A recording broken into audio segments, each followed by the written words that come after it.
안녕하세요, 아비토스입니다. 이전 영상에선 돈이 무엇인가에 대해 다루었습니다. 전편의 영상을 간단히 설명하자면 돈은 내 시간을 투입하여 노동이라는 가치를 제공하여 얻은 피와 땀이 담긴 대가라 설명해드린 바 있습니다. 지난 시간에 이어서 돈에 대해 왜 교육하지 않는지, 부자들은 부를 어떻게 극대화하는지, 우리 일반인들은 어떻게 대처해야 하는지에 대해서 영상 다뤄보도록 하겠습니다. 돈에 대한 통제권을 갖는 곳이 중앙은행이라 설명해드린 바 있습니다. 그러나 돈 복사가 이루어지는 곳은 따로 있습니다.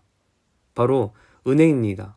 지금 이 순간에도 입출금 거래를 하고 있는 그 시중은행이 맞습니다. 이 은행이라는 기관이 어떻게 돈을 복사시키는지 보여드리겠습니다. 은행엔 지급 준비율이라는 것이 있습니다. 우리가 돈을 은행에 맡기면 은행은 내 돈을 타인에게 빌려주고 그에 대한 이자를 가져가 수익을 창출합니다.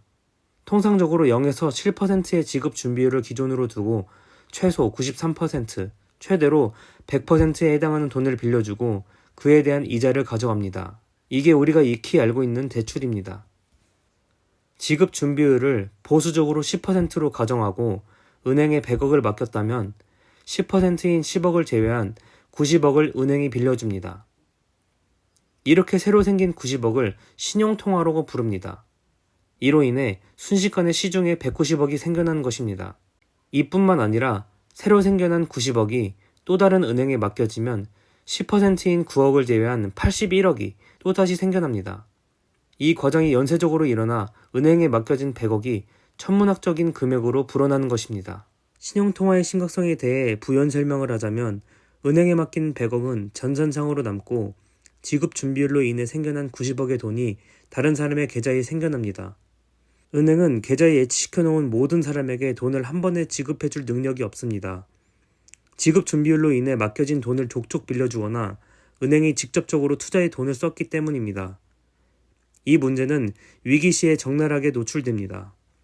예를 들면 전쟁이나 국가부도 같은 위급 시에 개인에게 출금할 돈을 제한하기도 하고 은행이 신뢰를 잇는 일이 발생하면 예금자 보호법이라는 제도로 1인에게 보장할 수 있는 돈을 5천만 원으로 제한하는 것입니다. 이렇게 순식간에 불어난 돈으로 인해 우리가 예적금으로 쟁여두었던 돈들이 가면 갈수록 가치가 떨어지게 되는 것입니다. 이런 구조를 진작부터 알았던 부자와 엘리트들은 서민들이 차곡차곡 쌓아놓았던 돈들을 기존에 가지고 있었던 자산을 담보로 높은 신용으로 평가되어 싼 값으로 돈을 빌려가 또 다른 자산을 매입합니다. 금융교육을 공식적으로 하지 않는 이유는 이러한 구조를 모두가 깨닫는다면 가치가 점점 높아질 자산을 매입하기 위해 너도 나도 은행에 돈을 저축하지 않고 빌리려고만 하는 사람들이 많아져 빌려줄 돈이 희소해집니다. 돈을 빌리는 비용이 비싸지기 때문에 그들이 이익을 취하기 위해선 일반 사람들은 이런 정보를 몰라야만 합니다. 결국 은행은 부자와 엘리트들의 이익을 위해 존재합니다. 이러한 현실을 깨달은 우리는 어떻게 행동해야 할까요? 부자들이 했던 행동을 그대로 따라 투자해야 합니다.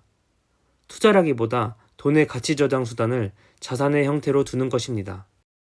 아무런 판단이 서지 않는다면 책이나 배움에 비용을 들여 통찰력을 기르거나 나의 역량을 길러 학습하는 자세가 중요합니다.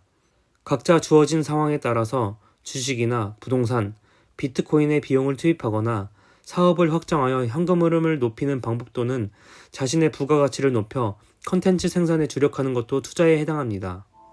우리는 선택해야 합니다. 가격의 변동이 두렵다고 해서 혹은 학습하기를 미뤄 고스란히 은행의 예적금의 방식으로 돈을 쌓아놓는다면 늘 그래왔던 것처럼 열심히 일해도 가난할 것입니다.